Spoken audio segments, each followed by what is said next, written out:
Today, we're talking about the one decision that's going to change your life.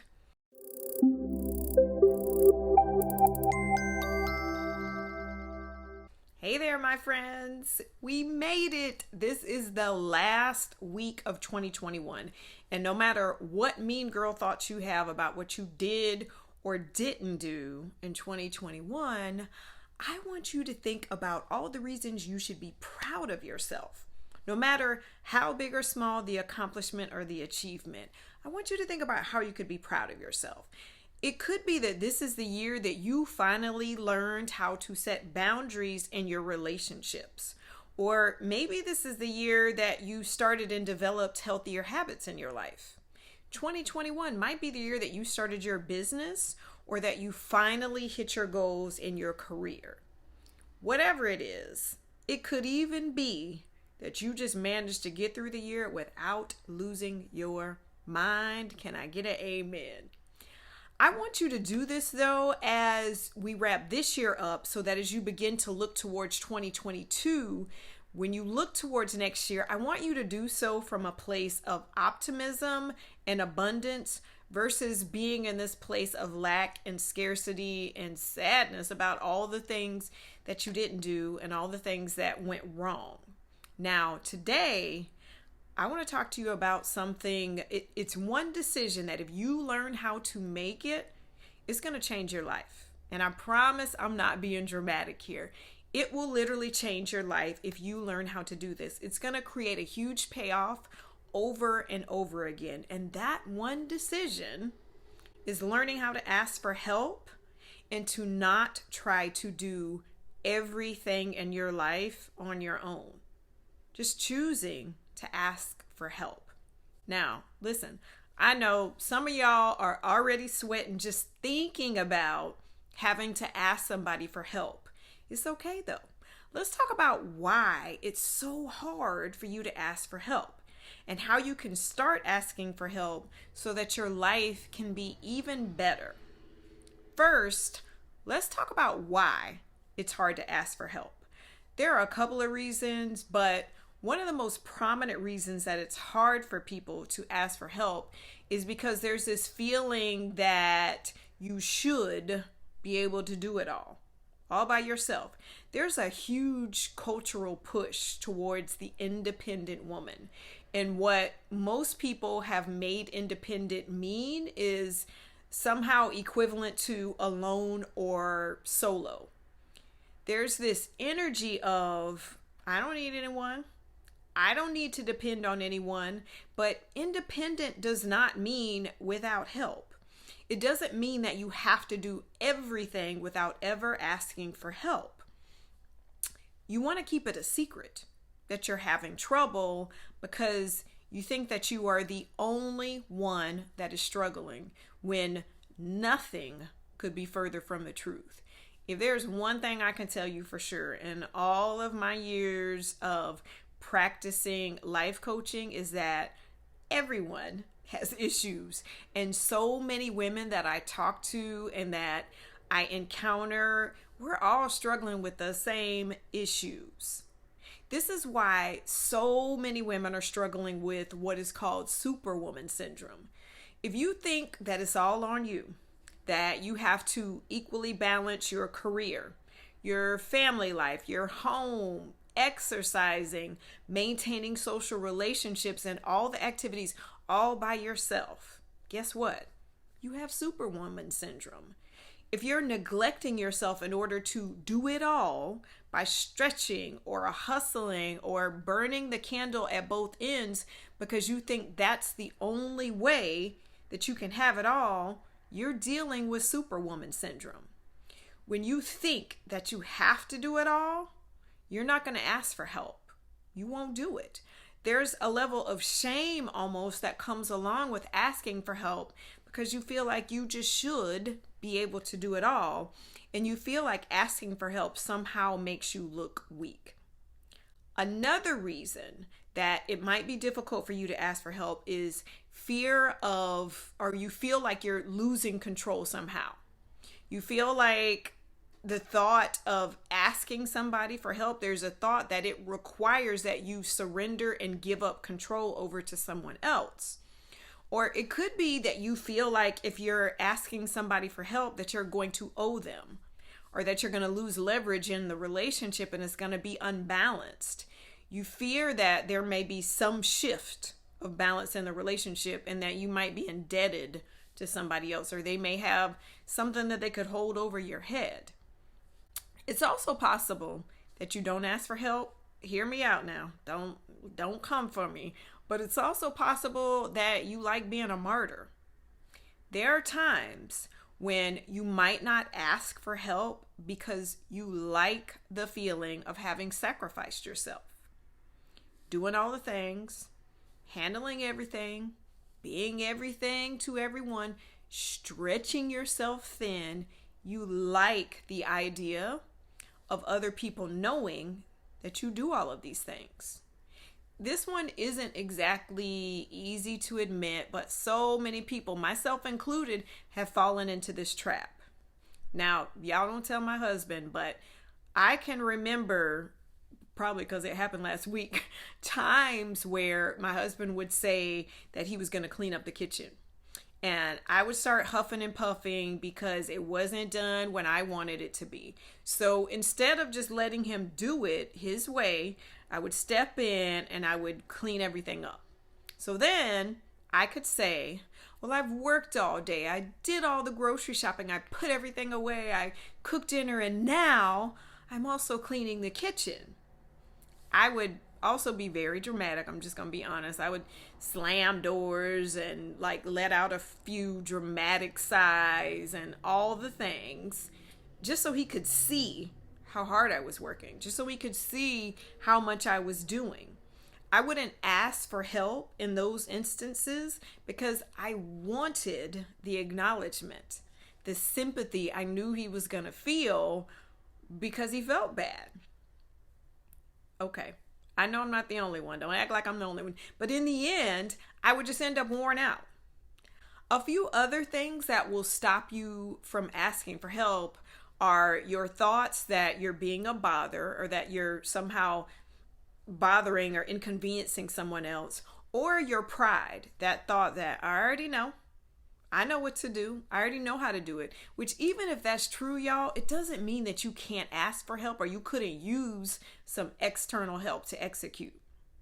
The last reason I want to talk about why you may not be asking for help is that you may not know how to truly express what your needs are.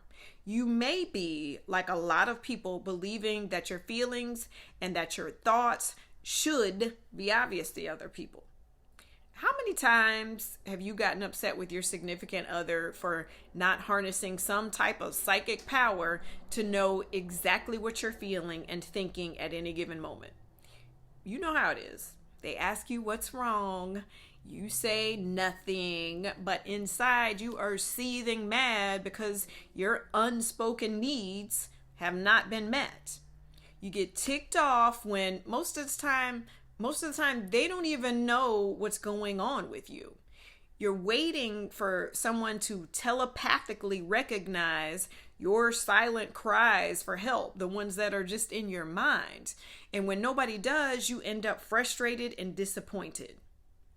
If you're doing any of these things, it's okay. Remember, we're not here to judge each other. We're not here to judge ourselves or be hard. It's all about awareness. When you become aware of a behavior, you have the opportunity to change it. We watch our mothers and grandmothers, other women in our family, people we know, we watch them be strong. We watch them be the glue that holds everything together, oftentimes at the risk of their own health and well-being. Self-sufficiency is hardwired into the DNA of most of us. But here's what I want you to start doing instead. First, challenge your perspective. I want you to try on the thought that strong women ask for help.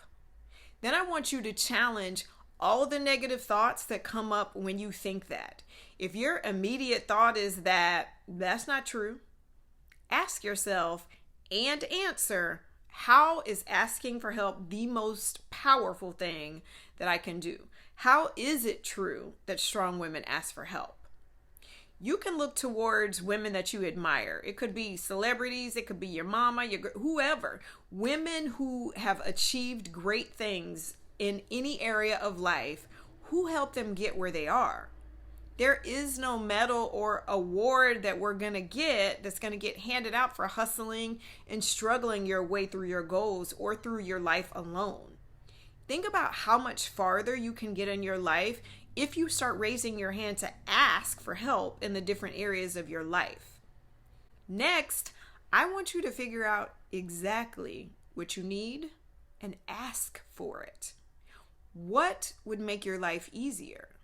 What would give you extra time in the day to do the things that you say that you want to do, that you've been talking about doing forever? What would give you time to rest? What would give you time to spend more quality time with your loved ones without feeling stressed or overwhelmed? Who can help you?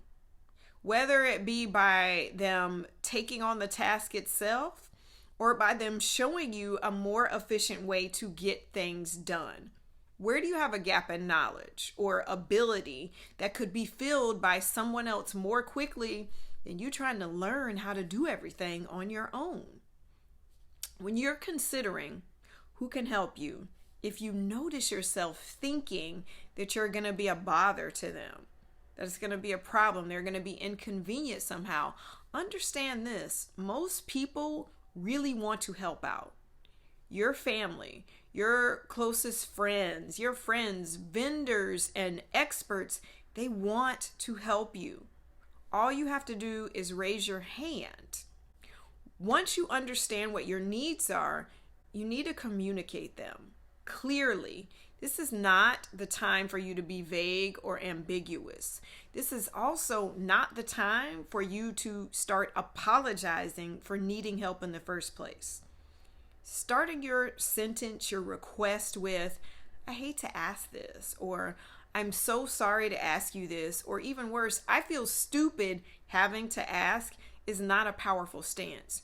You don't need to be sorry or feel stupid for asking for help. It's completely optional. If you find yourself feeling this way, I want you to go back and revisit the first step, challenging your thoughts that you shouldn't be asking for help. Challenge it. Also, think about it. How would you feel if someone is coming to ask you for help and they start with, I hate to ask you. Now, make your request known without excuses. Dangerous women know when to raise their hands and ask for help. And the other part of this is make yourself available to help other people. That way, when your brain starts to try and convince you that you're needy and you're helpless and you always need people to help you, you have a history of also helping other people that you can turn to. It's part of who you are. It is the type of person that you are. You are a woman who helps others and a woman who asks for help when she needs it. There is no need to suffer in silence here. Building the muscle of asking for help is a process, especially if you're used to trying to do everything all on your own. You don't need to beat yourself up about this or feel like there is one perfect way to ask for help. So let's recap. Let's go back over because I want you to take notes, put this into action. Learning how to ask for help will change your life, plain and simple. Some of the reasons you might not be asking for help are because you feel like you should be able to do it by yourself, or you fear that you're going to lose control somehow in a relationship, or that you want to play the role of the martyr and you want to feel like you know how to do everything and you're doing everything. What I want you to do instead of all of that is to challenge your beliefs about what it means about you to ask for help. Then I want you to figure out what you need, and I want you to clearly communicate that to others. Look at your daily schedule. When you think about your day, what causes you to immediately feel overwhelmed or stressed? I want you to find one thing you can ask for help for, big or small. Ask someone to watch your kids. Order Uber Eats, which is amazing, instead of cooking. Hire someone to come and clean your house. And it doesn't always have to cost money either. It could be asking someone to show you how to do something more efficiently, or teaching you a process that streamlines a task for you. You could also work with a therapist or hire a coach or hire an expert to do something you don't know how to do. That's also raising your hand and saying you need help. Listen, you do not have to do everything alone. Asking for help does not negate your independence. Asking for help means that you are secure in who you are are confident in who you are. This is the hallmark of a dangerous woman. There you have it. That's it. The next time you and I are going to be together, it's going to be a whole new year. I want to thank you for tuning into the podcast, watching this on YouTube. And if you haven't already, subscribe to the channel so that you don't miss an episode, because we're turning it up in 2022. And I would love if you would leave a review either here or on the podcast, like my girl, Mrs. KK, who said, "How to Be a Dangerous Woman" podcast has been a breath of fresh air. I love Crystal's honest yet compassionate approach, yet no games allowed. Thank you, Miss KK. And hey, let's stay in touch. Let's stay connected. Leave a comment below. Reach out to me on social media. Send me an email. I really want to hear from you, and I want to know what helps you, what doesn't, what you want to see more of. I'm going to leave you with one last question, because homework. If all of your wildest dreams came true in 2022, everything that you wanted, what would you be thankful for this time next year? Get your journal, write it out. What are the things that you would be grateful for if 2022 ran like a dream and everything became a reality? Now, I want you to start being grateful for those things right now, as if you believed it was already done, already happening. Love to you all. God bless, and Happy New Year, my friends.